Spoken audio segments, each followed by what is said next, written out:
لا شريك له ونشهد أن سيدنا وسندنا وحبيبنا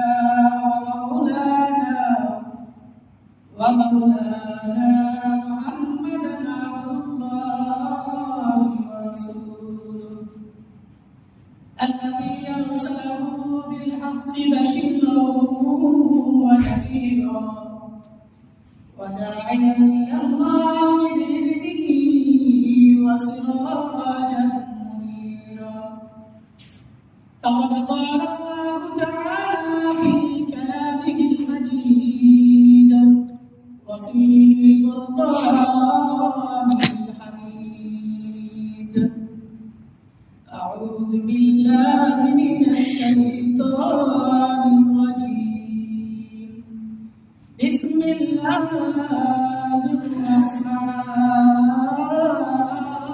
الرحيم وأن تصوموا خير لكم إن كنتم تعلمون وقال تعالى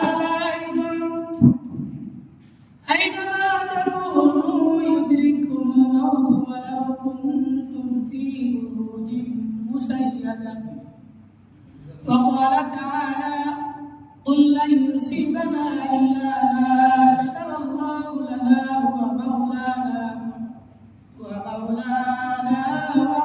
الله فليتوكل المؤمنون وقال النبي صلى الله عليه وسلم من صام رمضان ثم أتبعه ستا من شوال كان كصيام الدهر وقال في شأن حبيبه إن الله وملائكته يصلون على النبي يا أيها الذين آمنوا صلوا عليه وسلموا تسليما اللهم صل على سيدنا ونبينا وشفيعنا وحبيبنا ومولانا محمد وآله وأصحابه وبارك وسلم بلغ العلا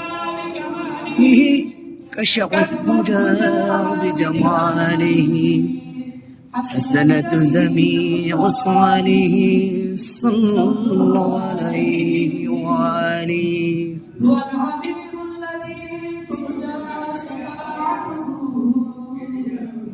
لكل حول من الأحوال مقتحم بلغ العلا بكماله كشف الدجى بجماله حسنت جميع صاله صلى الله عليه وآله محمد بشر وليس كالبشر ويقول الناس كالحجر بلغ العلا بكماله كشف الدجى بجماله حسنت جميع صاله صلى الله عليه وآله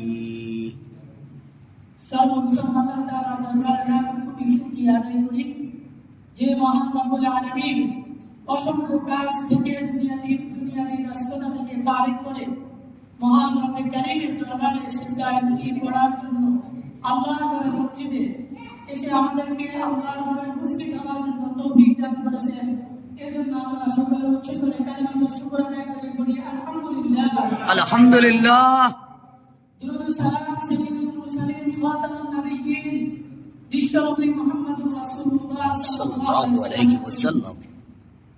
সম্মানিত হাজির, রমাদানের শেষ ঈদ উল ফিতর আমরা আদায় করেছি। আজকে শাওয়ালের প্রথম দিন। আজকের আমার আলোচনার বিষয় হলো পৃথিবীতে যত কিছু আমাদের প্রতি আপতিত হয় সব কিছু তার পক্ষ থেকে, আল্লাহর পক্ষ থেকে। দ্বিতীয় নম্বর হলো শাওয়ালের কিছু এই মাসের ফজিলত সম্পর্কে আলোচনা করবো। আল্লাহ তাআলা আমাদেরকে সকলকে জেনে বুঝে আমল করার তৌফিক দান করুন, বলি আমিন। আমিন। সম্মানিত হাজির, মহান রব্বে কারীম আমাদেরকে সব পৃথিবীতে আগমন করেছে, আমাদেরকে পৃথিবীতে পাঠানো হয়েছে, কিন্তু এখান থেকে আমাদের কি অর্জন করা, আমরা কি করতেছি, আর আমরা কবে চলে যাব? আমরা সকলে জানি বাংলাদেশে অমর দুর্ঘটনা চলতেছে, অ্যাক্সিডেন্ট, নানানভাবে মানুষ আহত নিহত হচ্ছে কিনা? এগুলা কার পক্ষ থেকে? আল্লাহর পক্ষ থেকে। মহান রব্বুল আলামিন বলেন, আইনামা তাকুনু ইউদরিকুমুল মাউত ওয়ালাউ কুনতুম ফি বুরুজিন মুশাইয়াদা।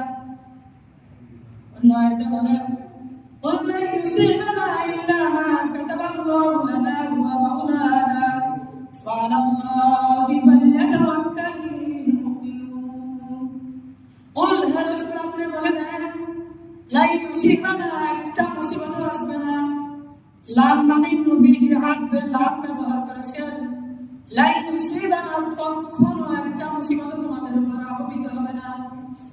إلا ما كتب الله لنا, إلا ما كتب الله لنا, যেটা আমি মহান রব্বে কারীম লিপিবদ্ধ করে রেখেছি, এটা ব্যতীত একটি মুসিবত তোমাদের উপরে আপতিত হবে না। সুবহানাল্লাহ।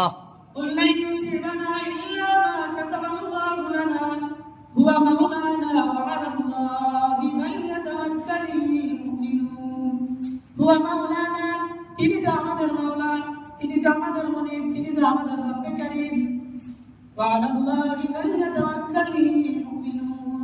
আল্লাহ রাব্বুল আলামিন বলেন, মুমিনরা তো শুধুমাত্র আমির মহান রব্বে কারীমের প্রতি একমাত্র তাওয়াক্কুল করবে, একমাত্র ভরসা করবে। তাহলে পৃথিবীতে যত মুসিবত আসুক, যত মুসিবত আমাদেরকে গ্রাস করুক, সব মুসিবতের পরেও আল্লাহ বলেন, وعلى الله فليتوكل المؤمنون, মুমিনরা শুধুমাত্র আমি রব্বে কারীমের প্রতি ভরসা করবে। সুবহানাল্লাহ, সুবহানাল্লাহ। আমাদের প্রতি যত মুসিবত আসবে, যত কিছুই বিপদ আসবে, সব কিছুর উপরে আমরা ভরসা কার উপরে? আল্লাহর উপরে। আল্লাহ বলেন, মা আসাবা মিন মুসিবাতিন ইল্লা বিইذنিল্লাহ। আমার কথা নয়, এটা হচ্ছে মহান রব্বে কারীমের কথা। মা আসাবা মিন মুসিবাতিন, পৃথিবীতে এমন একটি মুসিবত আসবে না, এমন একটি বিপদ আসে না, ইল্লা বিইذনিল্লাহ, যেটাই আসুক সেটাই আমি রব্বে কারীমের পক্ষ থেকে। তবে পৃথিবীতে যত মুসিবত আসবে, যত বিপদ আসবে, যত কিছু আমাদেরকে গ্রাস করবে, সব কিছুর পরে একমাত্র এটা কার পক্ষ থেকে? আল্লাহর পক্ষ থেকে। আল্লাহ রাব্বুল আলামিন বলেন, আইনামা তাকুনু ইউদরিকুমুল মাউত ওয়ালাউ কুনতুম ফি বুরুজিন মুশাইয়াদা। আমরা অনেকে মৃত্যু থেকে পলায়ন করতে চাই, মৃত্যু যেন আমাদের না হোক, এটা আমরা চাই না। আমাদের নিজেদের মনের মধ্যে এমন একটা ভাব থাকে যে আমি যেন না মরি, আমার যেন মৃত্যু না হয়, আমি যেন আরো কিছুদিন বেঁচে থাকি, আরো কিছুদিন বেঁচে থাকি। একটি হাদিস মনে উঠল আমার, ইয়াশিবু ইবনে আদম ওয়া ইয়াশিবু মিন ইসনাই আল-খারস ওয়াল আমাল। বনি আদম, আল্লাহ নবী সাল্লাল্লাহু আলাইহি ওয়াসাল্লাম ইরশাদ করেন, বনি আদম যারা, আমরা মানুষ সন্তান, তাই না? আমাদের প্রত্যেকের আশা আকাঙ্ক্ষা কতটুকু থাকে? আল্লাহ রাসূল বলেন, ইয়াশিবু ইবনে আদম, বনি আদম বৃদ্ধ হয়ে যায়, ওয়া ইয়াশিবু মিন ইসনাই, তবে তার মধ্যে দুইটা জিনিস বৃদ্ধ হয় না, সেটা নবযৌবন নিয়ে ফিরে আসে। সেটা কি? এক নম্বর হচ্ছে আল-হারসু ওয়াল আমাল, এক নম্বর হচ্ছে লোভ থাকে। কি থাকে? লোভ। আমরা আরো পাবো, আরো কিছু করবো পৃথিবীতে, এরকম একটা আমাদের লোভ থাকে। এরপর আল্লাহ রাব্বুল বলেন, দ্বিতীয় নম্বর হলো ওয়াল আমাল, দীর্ঘ আশা নিয়ে থাকতে চাই, আমরা আরো কিছুদিন বেঁচে থাকবো, আরো থাকবো, আমাদের আশা সবচেয়ে বেশি থাকে, তাই না? এই জন্য আল্লাহ রাব্বুল বলেন, আল-হারসু ওয়াল আমাল, তোমাদেরকে পৃথিবীতে পাঠানো হয়েছে, কিন্তু তোমরা এই দুটি জিনিস ছাড়তে পারো না। এক নম্বর আল-হারসু ওয়াল আমাল, লোভ এবং দীর্ঘ আশা তোমাদের মধ্যে লেগে পড়ে থাকে। আল্লাহ তাআলা বলেন, এই লোভ, এই আশা তোমাদের একদিন নিঃশেষ হয়ে যাবে। আইনামা তাকুনু ইউদরিকুমুল মাউত, তোমরা আইনামা যেখানে থাকো না কেন, ইউদরিকুমুল মাউত, মৃত্যু তোমাদেরকে গ্রাস করবে। মৃত্যু তোমাদেরকে কি করবে?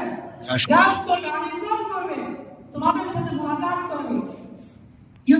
ইয়াদরিকুমুল মাউত ওয়ালাউ কুনতুম ফি বুরুজিন মুশাইয়াদা, যদি তোমরা মজবুত প্রাচীর বেষ্টন করে যদি তোমরা থাকো, প্রাচীর দুর্গ যদি তোমরা থাকো, আগের যদি দুর্গ বানানো হইতো প্রাচীর বেষ্টন করে, এখন আছে কিনা জানি না। তো এই প্রাচীর বেষ্টন করে দুর্গের মধ্যে যদি তুমি সীসা ঢালাই করে সেখানে যদি দুর্গের মধ্যে যদি তুমি থাকো, সেখানেও তোমাকে মৃত্যু কি করবে? গ্রাস করবে, তোমাকে মৃত্যু আলিঙ্গন করবে, ধরবে, বাঁচতে পারবে না। লাউ কুনতুম ফি বুরুজিন মুশাইয়াদা, যদি তুমি মজবুত কোনো দুর্গ বানাও সেখানেও যদি থাকো তোমাকে মৃত্যু ধরবে। এরপরে আল্লাহ রাব্বুল আলামিন অন্য আয়াতে বলেন, قل إن الموت الذي تفرون منه فإنه ملاقيكم ثم تردون إلى عالم الغيب والشهادة। قل يا رسول الله بلنا إن الموت الذي تفرون منه, যে তোমরা যেখান থেকে পলায়ন করতে চাচ্ছ, যে মৃত্যু থেকে তোমরা বেঁচে যাওয়ার জন্য চেষ্টা করতেছ, তাফরুনা মিনহু ফাইন্নাহু মুলাকিকুম, মৃত্যু তোমাদেরকে মুলাকাত করবে, আলিঙ্গন করবে, মৃত্যুর সাথে তোমাদের আলিঙ্গন হয়েই যাবে, দেখা হয়েই যাবে, তোমাদের বাঁচার কোনো অসুবিধা নেই। তবে আল্লাহ যারা মৃত্যু যেখানে রাখিছেন সে সেখানে হেঁটে চলে যাবে। আমরা অনেক সময় মনে করি কেউ যদি গাছ থেকে পড়ে মারা যায়, কোথাও পড়ে মারা যায়, আমরা মনে করি এটা মনে অমুকের কারণেই মৃত্যুবরণ করেছে। আসলে মৃত্যু কি এমন? আল্লাহ তাআলা বলেন, লা ইস্তাগফিরুনা সাআতাও ওয়া লা ইস্তাকদিমুন, এক মুহূর্ত, সাআতুন মানে হচ্ছে একটা মুহূর্তকে বলা হয়, একটা মুহূর্ত তোমাদেরকে বিলম্ব করা হবে না, এক মুহূর্ত তোমাদের পূর্বেও হবে না, পরেও হবে না। যে সময় তোমাদের মৃত্যু লিপিবদ্ধ আছে সেই সময় আল্লাহ রাব্বুল আলামিন তোমাদের মৃত্যু দিয়ে দিবেন। সুবহানাল্লাহ, সুবহানাল্লাহ। সেই মহান রব্বুল কারীম যখনই আমাদের মৃত্যু লিপিবদ্ধ আছে তখন আমাদেরকে কি করবেন? মৃত্যুর জন্য ডাক দিবেন। এই জন্য আল্লাহ তাআলা বলেন, ইযা জাআ আজালুকুম, যখন মৃত্যু তোমাদের এসে যাবে তখন তোমাদেরকে মৃত্যু থেকে বাঁচানো যাবে না। লা ইস্তাগফিরুনা সাআতাও ওয়া লা ইস্তাকদিমুন ওয়া লা ইউআখিরুল্লাহু নাফসান ইযা জাআ আজালুহা ওয়াল্লাহু খাবীরুম বিমা তা'মালুন। আল্লাহ অন্য আয়াতে বলেন, লা ইউআখিরুল্লাহু, একটুমাত্র বিলম্ব করা হবে না, লা ইউআখিরুল্লাহু নাফসান ইযা জাআ আজালুহা, যখন মৃত্যুর আজল চলে আসবে, মৃত্যুর ফেরেশতা চলে আসবে, তোমাদের বাঁচার কোনো নিস্তার নেই, তোমাদেরকে সাড়া দিতেই হবে মহান রব্বুল কারীমের ডাকে। এই জন্য আল্লাহর হাবিব বলেন যে তোমরা মৃত্যুর আগে মৃত্যুর জন্য প্রস্তুতি দাও, মৃত্যুর আগে মৃত্যুর প্রস্তুতি গ্রহণ করো। সুইলাম নবী সাল্লাল্লাহু আলাইহি ওয়াসাল্লাম আকসিরু যিকরা হাযিহিল লাযযাতিল মাউত, আকসিরু, তোমরা অধিক পরিমাণে স্মরণ করো, অধিক পরিমাণে কি করো? স্মরণ করো। যিকরা হাযিহিল লাযযাতিল মাউত, মৃত্যু তোমাদের দুনিয়ার স্বাদ, আনন্দ, ভোগ বিলাস সবকিছু নস্যাৎ করে দিবে, সবকিছু শেষ করে দিবে। এজন্য আল্লাহর হাবিব বলেন, আকসিরু যিকরা হাযিহিল লাযযাতিল মাউত, তোমরা অধিক পরিমাণে মৃত্যুকে স্মরণ করো, কারণ হলো হাযিহিল লাযযাতিল মাউত, মৃত্যু পৃথিবীর এই আনন্দ মুহূর্তগুলো, এই সুন্দর জীবনযাপন, এই আনন্দ মুহূর্তগুলো সুন্দরভাবে চলাফেরা করা, অন্যের বাড়িতে গিয়ে বেড়ানো, কত আনন্দ পাওয়া, এই সমস্ত আনন্দ সব কিছু মৃত্যু শেষ করে দিবে। একটু ভালোভাবে বলেন, আকসিরু যিকরা হাযিহিল লাযযাতিল মাউত, মৃত্যুকে তোমরা অধিক পরিমাণে স্মরণ করো। যখন আপনি মৃত্যুকে বেশি স্মরণ করবেন, আল্লাহ তাআলা আপনার অন্তরে কবরের আখিরাতে চলে যাওয়ার একটা চিন্তা ঢুকিয়ে দিবেন, আপনার প্রতি আখিরাতের ভালোবাসা আসবে, আখিরাতে চলে যাওয়ার একটা নিজেকে প্রস্তুতি নেওয়ার জন্য নিজেকে প্রস্তুত করতে পারবেন যদি আপনি বেশি করে মৃত্যুকে স্মরণ করেন। যেখানে